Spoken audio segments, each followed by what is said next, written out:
इस वीडियो में हम बात करेंगे एनएससी और बीएससी क्या है, एनएससी और बीएससी कैसे काम करता है, तो सब चीज़ जानेंगे डिटेल में इस वीडियो में। तो वीडियो को पूरा देखिएगा।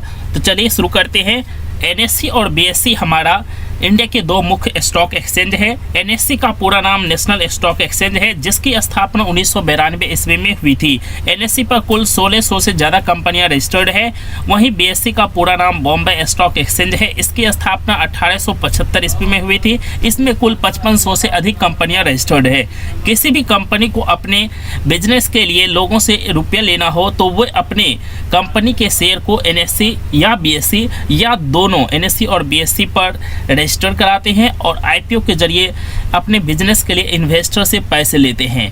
कोई भी रिटेल इन्वेस्टर एनएससी और बीएससी से डायरेक्ट शेयर नहीं खरीदते हैं, बल्कि यहाँ पर एनएससी और बीएससी शेयर को खरीदने और बेचने के लिए दो खिड़कियों के जैसा काम करता है। जैसे आप किसी भी सिनेमा हॉल में जाते हैं तो वहाँ पर जो टिकट बेचने के लिए खिड़कियाँ होती है, तो नंबर ऑफ टिकट्स जो उस सिनेमा हॉल का फिक्स है, लेकिन उसे बेचने के लिए अलग अलग खिड़कियाँ होती है। आप अलग अलग खिड़कियों से टिकट खरीदते हैं और जो टोटल टिकट बेचा जाता है जो कि उस सिनेमा हॉल में बैठने की संख्या है।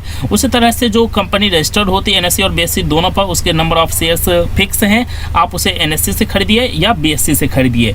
और यहाँ पर जो एनएससी और बीएससी से उससे आप डायरेक्ट नहीं खरीद सकते हैं। तो यहाँ पर जो एजेंट वहाँ से हमें शेयर को खरीदने और बेचने में मीडिएटर मतलब कि एजेंट का काम करता है, उसे हम ब्रोकर बोलते हैं। एनएससी में रजिस्टर्ड कंपनियों के ग्रोथ और फॉल को दिखाने के लिए कई इंडेक्सेस बनाए गए हैं, जिसमें मुख्य इंडेक्सेस है Nifty 50, Nifty bank, Nifty auto, Nifty pharma, Nifty ID और भी बहुत सारे हमारे इंडेक्सेस हैं। Nifty mid cap, Nifty small cap. तो इस तरह से जो कंपनियों के ग्रोथ और फॉल है उसको दिखाने के लिए, या कहें हमारी इकोनॉमी को ग्रोथ और फॉल को दिखाने के लिए बहुत सारे इंडेक्सेस बनाए गए हैं। ये जो इंडेक्सेस हैं एनएससी और बीएससी के, वो हमारी इकोनॉमी के ग्रोथ और फॉल को दिखाते हैं, हमारे देश के ग्रोथ और फॉल को दिखाते हैं। वहीं बीएससी में भी बहुत सारे इंडेक्सेस बनाए गए हैं।